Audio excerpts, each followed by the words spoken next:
किंतु प्रसाद परंपरा के कवि होने के साथ ही स्वच्छंदतावाद आंदोलन के एक महत्वपूर्ण कवि भी हैं।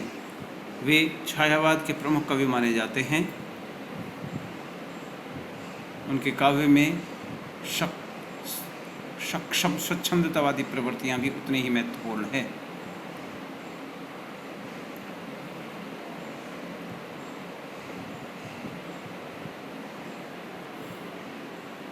वे प्रेम और सौंदर्य के कवि हैं। प्रेम उनके काव्य शरीर में आत्मा की तरह व्याप्त है। उनकी सभी प्रवृत्तियों को यह प्रेम ही शक्ति और जीवन देता है। प्रेम और सौंदर्य की भूमि पर ही उनके काव्य का महल निर्मित हुआ है। उनकी दृष्टि में सभी के लिए प्रेम के रहस्य को समझना जरूरी है। चंद्रगुप्त में एक स्त्री पात्र कहती है, आह सखी, तुम तो कवि हो, तुम प्रेम करना जानती हो और जानती हो उसका रहस्य। प्रेम पथिक प्रसाद का प्रथम प्रेम काव्य है। इसमें कवि ने प्रेमीकरण किया है। कवि का प्रेम व्यक्ति के प्रति प्रेम ना होकर आत्मा का विश्वात्मा के प्रति प्रेम हो जाता है। आंसू प्रेम की मधुर स्मृतियों की अभिव्यंजना करने वाला प्रसिद्ध काव्य है। इसमें प्रसाद की संकोचहीन अभिव्यक्ति देखी जा सकती है। एक प्रेमी कवि की पीड़ा, कसक, आकांक्षा और उसका मादक प्रेम इस काव्य में व्यक्त हुआ है। अभिलाषाओं की करवट, चिरसुप्त व्यथा का जगना, सुख का सपना हो जाना, भीगी पलकों का लगना। झरना, आंसू, लहर में प्रेम की प्रधानता है। ये गीत मानव और प्रकृति के प्रति सहानुभूति की तन्मयता के गीत हैं। इन गीतों में एक प्रेमी हृदय की आकांक्षा, उत्कंठा, मिलन, वियोग और समर्पण देखा जा सकता है। एक ओर मिलन की स्मृतियां हैं तो दूसरी ओर वियोग का विचार। कभी आशा होती है, कभी निराशा। उर्दू शायरों और अंग्रेजी के स्वच्छंदतावादी कवियों की प्रेम कविताओं की जमीन पर लिखी गई अनेक काव्य पंक्तियां प्रसाद में बिना ढूंढे मिल जाएंगी। संस्कृत और उर्दू दोनों काव्य परंपराओं की विशेषताएं प्रसाद में मिल जाती हैं। उनकी पारंपरिक प्रेम कविताओं में भावोच्छ्वास कम होता गया, प्रौढ़ता आती गई और कवि ने अपनी व्यक्तिगत अनुभूतियों को एक चिंतनपूर्ण जीवन दर्शन की जमीन दे दी। लहर के गीत इस प्रकार के हैं। इन गीतों में एक आंतरिक स्थिरता है। कवि अपने अंतर की करुणा को समष्टि में बिखेर देता है। प्रसाद का प्रेम दिव्य प्रेम है। वह उच्च भाव भूमि पर स्थित प्रेम है। वह बाह्य नहीं, आंतरिक है। असीम और उज्ज्वल प्रेम है। जिसके आगे पुलकित हो जीवन है सिसकी भरता। हाँ, नृत्य नृत्य करती है मुस्काती खड़ी अमरता। वह मेरे प्रेम बिहसते जागो मेरे मधुवन में। उनका प्रेम शारीरिक आकर्षण और वासना का प्रेम नहीं है। उसमें स्वार्थ नहीं है, उत्सर्ग है। वह प्रेम केवल दो व्यक्तियों का प्रेम नहीं है, व्यापक है। संपूर्ण मानवता को अपनी परिधि में ले लेता है। आंसू की प्रेम वेदना भी अंत तक पहुंचकर समष्टि की ओर जाती है। प्रेम की ही तरह सौंदर्य को भी प्रसाद कायिक नहीं मानते। वे मानते हैं उज्ज्वल वरदान चेतना का सौंदर्य जिसे सब कहते हैं। प्रसाद के अनुसार सुंदर में सत्य और शिव का भी समावेश हो जाता है। विश्वात्मा का सौंदर्य ही सर्वत्र फैला हुआ है। नारी को उन्होंने असाधारण स्थान दिया है। वे उसे पुरुष से भी महान मानते हैं।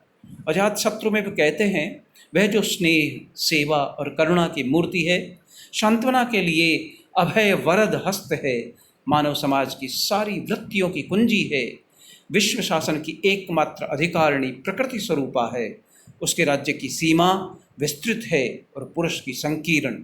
नारी प्रसाद की पुष्टि में दया, माया, दृष्टि में दया, माया, ममता आदि गुणों से युक्त श्रद्धा स्वरूपिणी है। नारी तुम केवल श्रद्धा हो, विश्वास रजत नग पगतल में, पीयूष सोच सी बहा करो जीवन के सुंदर समतल में। नारी का रूप वर्णन प्रसाद ने बड़ी तन्मयता से किया है।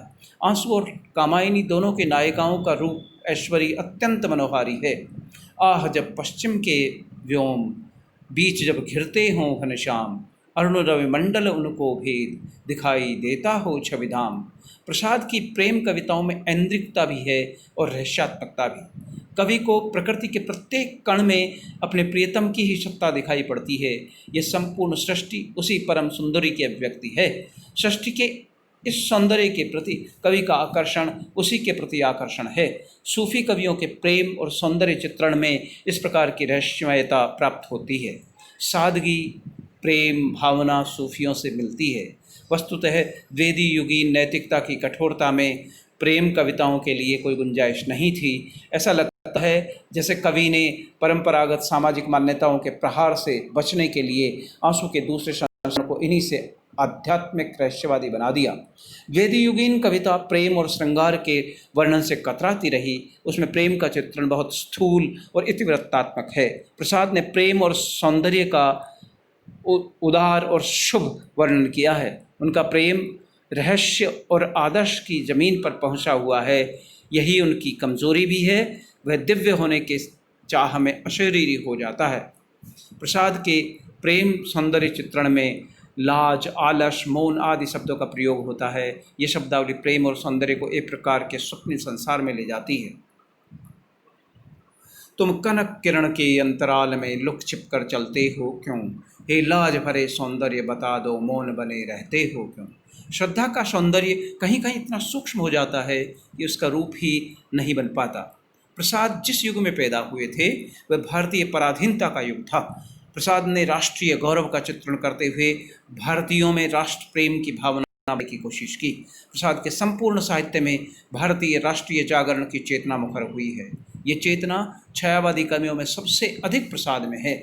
उनके नाटकों में आत्मगौरव, आत्मविश्वास, साहस और संकल्प अपने चरम रूप में देखा जा सकता है। उनके नाटकों के पात्र अपने देश के लिए अपना सर्वस्व उत्सर्ग कर देने के लिए तैयार रहते हैं।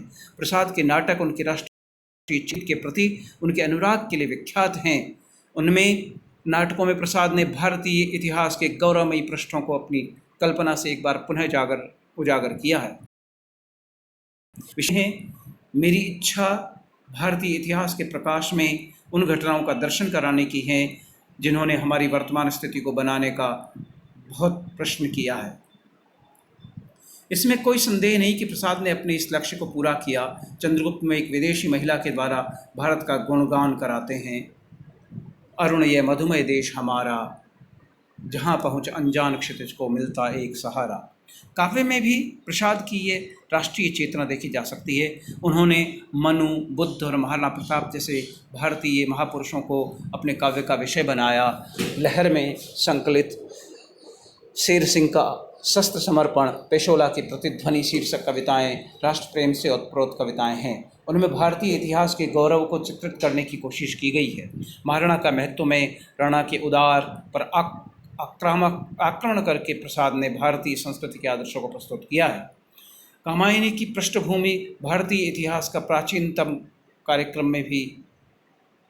में भी श्रद्धा, राष्ट्र गौरव और विश्वास की अभिव्यक्ति करते हुए कहती है, डरो मत अरे अमृत संतान, अग्रसर है मंगलमय वृद्धि।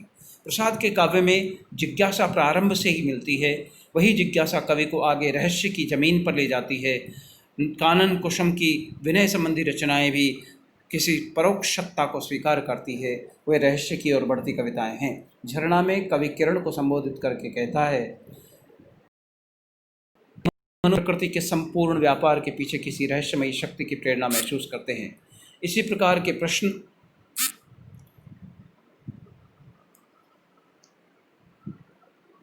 पूछते हुए प्रसाद कहते हैं, महानील जो मैं अंतरिक्ष में ज्योत। इस प्रकार उनके अनुसार मनुष्य की संपूर्ण क्रियाकलाप स्वतंत्र नहीं है। एक ऐसी सत्ता है जिसका अतिक्रमण करना मनुष्य के लिए संभव नहीं है। वह मनुष्य को नियंत्रित और संचालित करती है। प्रकृति है नियति, नटी के सामने प्रकृति की परंपरा उसे आगे बढ़ाती है। उपनिषदों की उनकी दार्शनिक मान्यताओं का प्रभाव भी देखा जा सकता है। उपनिषदों की भावना, सेवागम के समरसता सिद्धांतों की करुणा, गीता के कर्मयोग से विशेष प्रभावित होकर प्रसाद ने के काव्य में नियति, माया, भूमा, समरसता आदि अनेक विशिष्ट दार्शनिक शब्दों का बार बार प्रयोग हुआ है।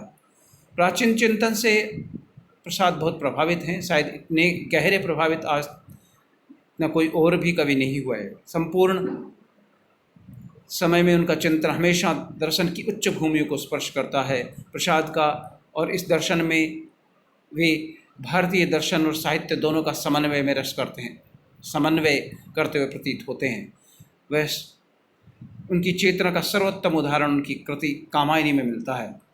प्रसाद में ने कामायनी में समरसता का दर्शन स्वीकार किया है। मनु की कथा के द्वारा जीवन के विभिन्न क्षेत्रों में सामरस्य की स्थापना पर जोर दिया है।